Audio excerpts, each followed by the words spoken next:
നമസ്കാരം. മലയാളി വാർത്തയിലേക്ക് സ്വാഗതം.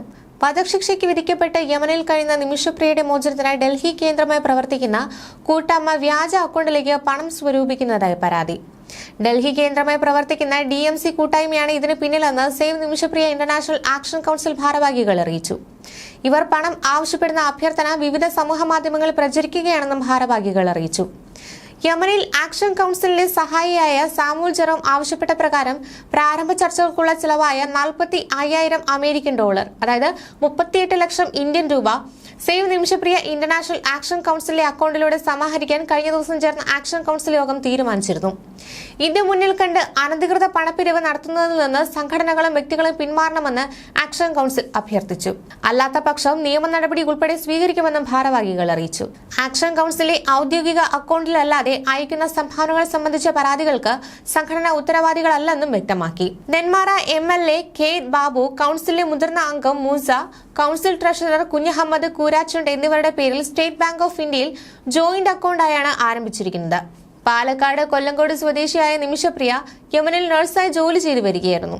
2017 ജൂൺ 25-ന് യമൻ പൗരനായ തലാൽ അബ്ദുൽ മഹദിയെ വിഷം കുത്തിവെച്ച് കൊലപ്പെടുത്തിയെന്നാണ് കേസ്. ഈ കേസിൽ വധശിക്ഷയ്ക്ക് വിധിക്കപ്പെട്ട് യമനിലെ ജയിലിൽ കഴിയുകയാണ് നിമിഷയുടെ മോചനത്തിനായി കൊല്ലപ്പെട്ട യമൻ യുവാവിന്റെ കുടുംബത്തെ കാണാൻ ശ്രമം തുടങ്ങിയിട്ടുണ്ട്. യമൻ അഭിഭാഷകർ മുഖാന്തരമാണ് കുടുംബവുമായി ചർച്ച നടത്തുക. നിമിഷപ്രിയയുടെ അമ്മ പ്രേമകുമാരി, മനുഷ്യാവകാശ പ്രവർത്തകൻ സാമുവൽ എന്നിവർ യമനിൽ തുടരുകയാണ്.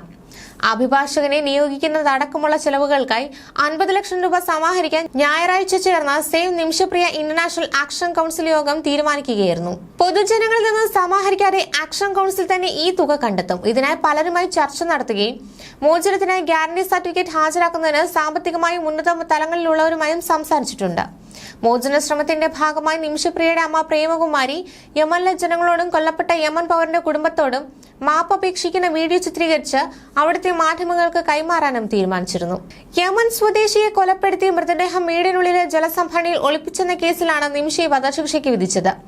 നഴ്സായി ജോലി ചെയ്യുന്നതിനിടെ സ്വന്തമായി ക്ലിനിക് തുടങ്ങാൻ സഹായ വാഗ്ദാനമായി വന്ന യുവാവ് പാസ്പോർട്ട് പിടിച്ചെടുത്ത് ഭാര്യയാക്കി വെക്കാൻ ശ്രമിച്ചതാണ് കൊലപാതകത്തിലേക്ക് നയിച്ചത്. ക്രൂരമായ പീഡനത്തിനിരയായിരുന്ന നിമിഷ തലാലിനെ കൊല്ലാൻ ഉദ്ദേശിച്ചിട്ടില്ലെന്നും തലാലിന്റെ കൈവശമുണ്ടായിരുന്ന പാസ്പോർട്ട് വീണ്ടെടുക്കാനായിരുന്നു ലക്ഷ്യമെന്നും പറഞ്ഞിരുന്നു. തന്റെ പ്രശ്നങ്ങൾ അറിഞ്ഞ് ക്ലിനിക്കിൽ ജോലി ചെയ്തിരുന്ന യുവതിയുടെയും മറ്റൊരു യുവാവിന്റെ നിർദ്ദേശപ്രകാരം അമിത ഡോസ് മരുന്ന് കുത്തിവെച്ചത് മരണത്തിന് ഇടയാക്കുകയായിരുന്നു. മരുന്ന് കുത്തിവെക്കുന്നതിന് സഹായിച്ച തദ്ദേശീയയായ നഴ്സ് ഹാൻ ഇതേ ജയിലിൽ ജീവപര്യന്തം ശിക്ഷ അനുഭവിക്കുകയാണ്. കൊല്ലപ്പെട്ട തലാലിന്റെ നാട് ഹൂതി വിമതരായ ഇസ്ലാമിക ഗോത്രവർഗക്കാരുടെ നിയന്ത്രണത്തിലുള്ള പ്രദേശമാണ്. കടുത്ത ഇസ്ലാം നിയമങ്ങൾ പിന്തുടരുന്ന വിഭാഗമായ ഇവർ അതുകൊണ്ട് തന്നെ കൊലപാതകത്തിനേക്കാൾ കൂടുതൽ ഇവരെ പ്രകോപിപ്പിക്കുന്നത് കൊലപാതക ശേഷം മൃതദേഹം വികൃതമാക്കിയെന്ന കുറ്റമാണ്. ദയാദനം സ്വീകരിക്കുന്ന കാര്യത്തിൽ തലാലിന്റെ കുടുംബത്തിലെ 2 അംഗങ്ങളാണ് എതിരു നിൽക്കുന്നത്. ഈ 2 പേരൊഴികെ മറ്റുള്ളവരുടെ സമ്മതം ലഭിച്ചിരുന്നു. മോചനം സംബന്ധിച്ചുള്ള ചർച്ചകൾ ഊർജിതമാക്കാനാണ് ശ്രമം. ഉടൻ തന്നെ കൊല്ലപ്പെട്ട യമൻ പൗരന് കുടുംബവുമായും ഗോത്രവർഗ നേതാക്കളുമായും കൂടിക്കാഴ്ച നടത്തും. യമനിലെ നിയമപ്രകാരം കൊല്ലപ്പെട്ടയാളുടെ കുടുംബം മാപ്പ് നൽകിയാൽ പ്രതിക്ക് ശിക്ഷ ഇളവ് ലഭിക്കും. ന്യൂസ് ഡെസ്ക് മലയാളി വാർത്ത.